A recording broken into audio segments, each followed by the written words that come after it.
नमस्कार साथियों, आप सभी लोगों का डीएस एकेडमी में स्वागत है। मैं दिव्यांशु। आज हम सी टेट, यूपी तथा सुपर टेट के सीडीपी मैराथन क्लास के बारे में अध्ययन करेंगे। और यह जो आज का हमारा क्लास होगा वो मल्टीपल चॉइस प्रश्न आपके हैं, और ये सभी प्रश्न हमारे सी टेट और सुपर टेट की दृष्टि से महत्वपूर्ण प्रश्न हैं जो हमारी प्रतियोगी परीक्षाओं में लगातार पूछे गए हैं।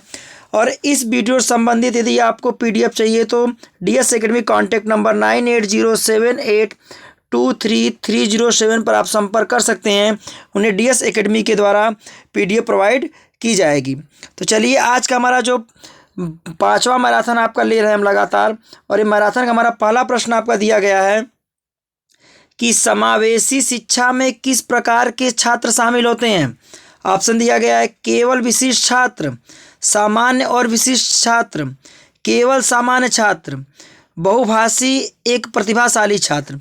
तो देखिए, आपको बोला क्या गया है कि समावेशी शिक्षा में किस प्रकार के छात्र शामिल होते हैं। तो समावेशी शिक्षा में आपके होंगे सामान्य और विशिष्ट छात्र शामिल होते हैं, जिनमें दोनों छात्र को हम लेंगे, सामान्य और विशिष्ट दोनों छात्र को लेंगे। तो यह जो हमारा शिक्षा होगा वह हमारा क्या कहलाएगा, समावेशी शिक्षा कहलाएगा, जो कि हमारा ऑप्शन नंबर इसमें आपका बी सही होगा। अब देखिए, दूसरा प्रश्न हमारा क्या है। समावेशीकरण की सफलता के लिए आवश्यक है पहला क्षमता निर्माण, अभिभावकों की भागीदारी, अभिप्रेरणा और ये सभी।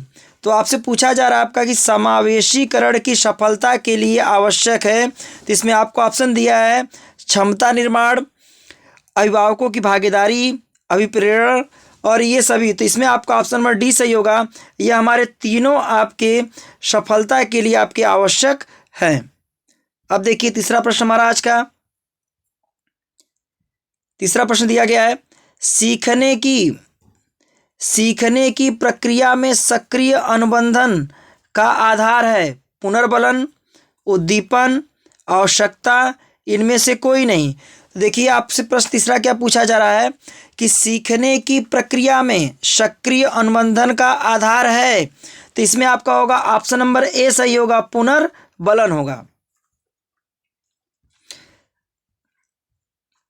चौथा प्रश्न देखिए, निम्न में से किस क्षेत्र में अधिगम का अधिकतर हस्तांतरण संभव है।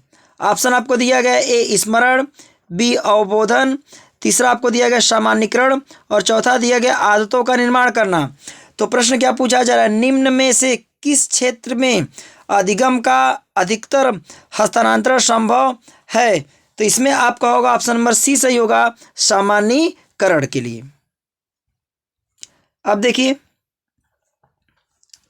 आज का चौथा प्रश्न हमारा है पियाजे, यहाँ पियाजे दिया आपका है, पियाजे के अनुसार प्राक संप्रत्यात्मक एवं अंतर्दर्शी अवधि संबंधित है संवेदी पेशी अवस्था, मूर्त संक्रियात्मक अवस्था, औपचारिक संक्रियात्मक अवस्था, उपरोक्त में से कोई नहीं।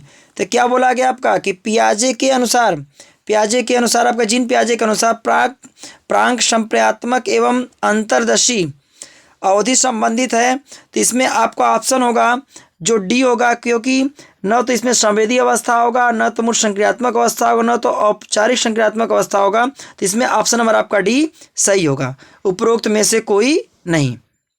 अब देखिए, छठवां प्रश्न दिया गया है अभिप्रेरण का चालक सिद्धांत किसके द्वारा दिया गया है। तो पहला ऑप्शन दिया गया विक्टर ह्यूम के द्वारा, आर.एस. वुडवर्थ के द्वारा, मैस्लो, स्किनर। तो आपसे प्रश्न में छठवां पूछा जा रहा है अभिप्रेरणा का चालक सिद्धांत किसके द्वारा दिया गया। तो आपका होगा ऑप्शन नंबर इसमें आपका होगा डी सही होगा, ऑप्शन नंबर आपका इसमें सी सही होगा, मैस्लो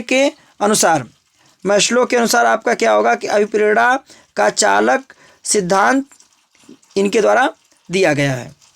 ऑप्शन नंबर आपका सी सही होगा, मैस्लो के अनुसार।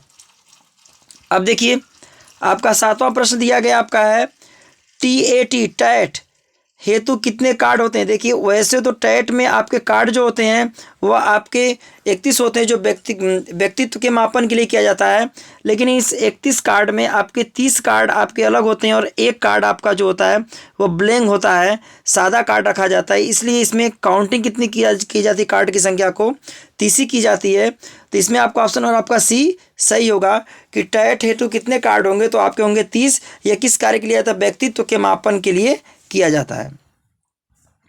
अब देखिए आपका 8वां प्रश्न दिया गया है, संज्ञानात्मक विकास का तात्पर्य है पहला आपको ग्रहण की गई संवेदी सूचनाओं का रूपांतरण, सूचनाओं का संग्रहण एवं पुनः प्रस्तुतिकरण, ग्रहण की गई सूचनाओं का विस्तारण। तो देखिए संज्ञानात्मक विकास का जो तात्पर्य आपका है वह आपका होगा ग्रहण की गई सूचनाओं का रूपांतरण, सूचनाओं का संग्रहण एवं पुनः प्रस्तुतिकरण, ग्रहण की गई सूचनाओं का विस्तार। ये तीनों आपका सही होंगे, जिसका मतलब हमारा ऑप्शन नंबर डी आपका सही होगा कि ये सभी हमारे होंगे। अब देखिए आज का हमारा 9वां प्रश्न आपका दिया गया है कि बुद्धि लब्धि का प्रत्यय प्रस्तुत किया गया है किसके द्वारा, गिलबर्ट महोदय के द्वारा, विलियम स्टर्न के द्वारा, साइमन के द्वारा, वोंट के द्वारा। तो आपसे पूछा गया आपका है कि बुद्धि लब्धि का प्रत्यय प्रस्तुत किया गया है, तो इसमें हमारा ऑप्शन नंबर आपका होगा बी सही होगा, विलियम स्टर्न के द्वारा बुद्धि लब्धि का प्रत्यय आपका प्रस्तुत किया गया। कौन से वैज्ञानिक आपके हैं, विलियम स्टर्न के द्वारा। अब देखिए आज का हमारा 10वां प्रश्न आपको दिया गया है, बुद्धि की बहुलब्धि सिद्धांत प्रतिपादित किया था। बुद्धि की बहुलब्धि सिद्धांत प्रतिपादित कौन किए थे, ऑप्शन आपको दिया गया है स्पीयरमैन, थर्स्टन, कैटल, गार्डनर। तो इसमें आपका जो होगा वो गार्डनर आपके हैं, जो बहुबुद्धि के आपके सिद्धांत को इन्होंने प्रतिपादित किया था, जो गार्डनर महोदय आपके। ऑप्शन नंबर डी आपका इसमें सही होगा। अब देखिए 11वां प्रश्न दिया है, सामाजिक सांस्कृतिक सिद्धांत का प्रतिपादन किया। पहला ऑप्शन दिया गया पियाजे, दूसरा आपको ऑप्शन दिया गया जॉन हॉक, तीसरा आपको ऑप्शन दिया स्किनर और चौथा दिया गया वाइगोत्स्की। तो देखिए सामाजिक संस्कृति सिद्धांत का प्रतिपादन जो किए हैं वह आपके वैज्ञानिक हैं वाइगोत्स्की, जो हमारा ऑप्शन नंबर आपका डी सही होगा। अब देखिए आपका आज का 12वां प्रश्न आपका है कि निम्न में से कौन शिक्षण कौशल से संबंधित है। पहला श्यामपट्ट पर लिखना, प्रश्न पूछना, प्रश्नों को हल करवाना, यह सभी हमारे शिक्षण कौशल से संबंधित आपके हैं, तीनों हैं। तो इसका मतलब हमारा ऑप्शन नंबर आपका डी सही होगा, क्योंकि श्यामपट्ट पर लिखना, प्रश्न पूछना और प्रश्नों को हल करना, ये तीनों हमारे शिक्षण कौशल से संबंधित हैं। अब देखिए आज का 13वां क्वेश्चन आपका, व्यक्तित्व मापन कैट विधि दी गई। देखिए रोशक द्वारा दी गई आपकी है, तो इसमें आपका होगा का कैट विधि आपका, सॉरी टेट विधि आपका जो रोशक द्वारा दिया गया आपका है, कैट विधि दी गई है। तो आपके ऑप्शन दिए गए आपके हैं स्किनर द्वारा, बेलाक द्वारा, पियाजे द्वारा, वाइगोत्स्की द्वारा। तो इसमें आपका होगा ऑप्शन नंबर आपका बी सही होगा, बेलाक द्वारा। अब देखिए आज का यह आखिरी प्रश्न हमारा है इस मैराथन का, और इसमें आपसे पूछा गया मनोविश्लेषणात्मक प्रणाली को जन्म देता है या जन्मदाता है कौन है, वुडवर्थ हैं, सिगमंड फ्रायड हैं, जुंग हैं, जे.एस. रॉस करके हैं। तो आपसे पूछा गया आपका है कि मनोविश्लेषणात्मक प्रणाली के जन्मदाता हैं, तो आपके होंगे ऑप्शन नंबर बी आपका सही होगा, सिगमंड फ्रायड हैं। और आज का जो हमारा मैराथन क्लास था वह आपका समाप्त हो गया। हमें उम्मीद है कि जो आपको मैराथन क्लास दिया गया है, यह मैराथन क्लास आप सभी लोगों को समझ में आया होगा और अच्छा लगा होगा। तो आप इस चैनल को सब्सक्राइब करिए और ज़्यादा से ज़्यादा आप शेयर करिए, और इस चैनल के माध्यम से C TET, UP TET, super TET, LTGIC, current affair तथा RRB ग्रुप डी की तैयारी कराई जाती है।